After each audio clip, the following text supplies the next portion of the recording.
Mike Temunikela, Young Master, Mpaka Giants, Avano Dada, Avano Zida, Inside Camp, Big up #1 producer, Kuvira Fire, Nasitoa Gwina kutuongezesa.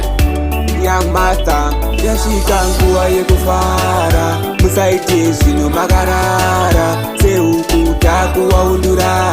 Young Master ngoma anomanya, yashika nguwa yekufara, musaite zvino makarara, seukuta kuwaundura. Young Master ngoma anobata.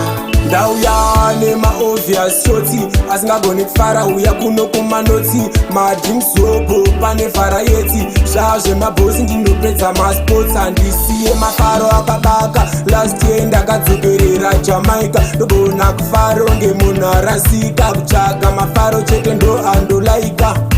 Yashika nguwa yekufara, musaite zvinhu makarara, seukuta kuwaundura. Young Master ngoma anomanya, yashika nguwa yekufara, musaite zvinhu makarara, seukuta kuvaundura. Young Master ngoma anobata. Na Young Master isusu takabaka, haungatishaye pari kurira spika. Mari muhomwe inenge yakabaka, ndichirova kamuvu kamwe kekudzedzereka. Na Young Master isusu takabaka, haungatishaye pari kurira spika. Mari muhomwe inenge yakabaka, ndichirova kamuvu kamwe kekudzedzereka. Yashika nguwa yekufara, musaite zvinhu makarara, seukuta kuwaundura. Young Master ngoma anomanya, yashika nguwa yekufara, musaite zvinhu makarara, seukuta kuvaundura. Young Master ngoma anobata.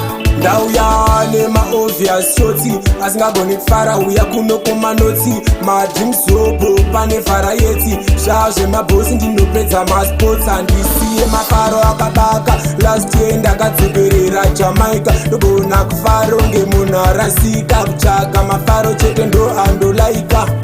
Yashika nguwa yekufara, musaite zvinhu makarara, seukuta kuwaundura. Young Master ngoma anomanya, yashika nguwa yekufara, musaite zvinhu makarara, seukuta kuvaundura. Young Master ngoma anobata. Na Young Master isusu takabaka, haungatishaye pari kurira spika. Mari muhomwe inenge yakabaka, ndichirova kamuvu kamwe kekudzedzereka. Na Young Master isusu takabaka, haungatishaye pari kurira spika. Mari muhomwe inenge yakabaka, ndichirova kamuvu kamwe kekudzedzereka. Beach on the